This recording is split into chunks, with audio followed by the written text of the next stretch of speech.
What happens to your mortgage during a divorce? Let me show you a real life example. The reason I'm making this video is in this past 2 weeks, I've been speaking to a lot of people who's going through a divorce. And don't worry guys, those TikTok users that have made a call and spoken to me about their situation, I'm not talking about your current divorce deals. So to enlighten everyone about what happens, I pulled up an old case, also asked the clients for permission. They're my clients, they're not from TikTok, so don't worry. And as this video brings back memories of your wedding day, this is not financial advice. So in a property divorce scenario, what happens to the property? You say there's two options. Option number one, two parties, which is in the marriage, will sell the house because maybe there were bad memories. So let's move on and split the money 50-50. Option number two, which is what this example contains, is one partner decides to buy the other partner out. I'm buying you out, motherfucker! I don't have a choice, but okay.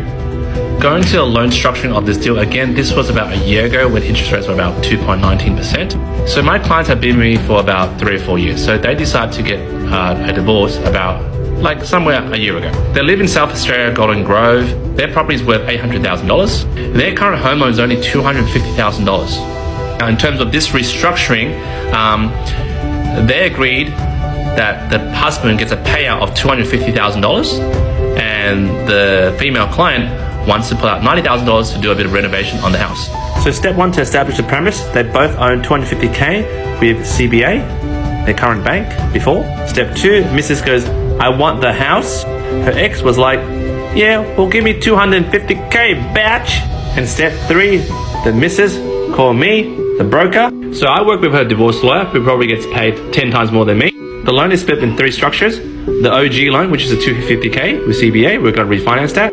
Pull out $250K to shut the ex up so he can piss off, and $90K to do renovation on the house because the ex kind of really trashed the place. Mind you, she was very brave. She had 4 kids. She had to deal with the bloody ex, and the divorce lawyer was bleeding her dry because it was charging her maybe $500 to maybe $1,000 a day, which is why the part of the $90K was also utilized, which is to pay part of the costs and also do some renovations. Now, before the loan could be approved, they need to provide a financial agreement from family law. Now, because they have 4 kids, the ex has to pay her a ton of child support. And this is the clause in the financial agreement that says upon the refinance to the new bank that I'm organizing, they have to transfer the title all to the female applicant's name, and she will have sole ownership of the property. The good news is I helped the client refinance to the new bank, paid out the ex, and right now her house looks amazing. Fun fact, 33% of all marriages end up in divorce. But if it does happen to you, you know who to call.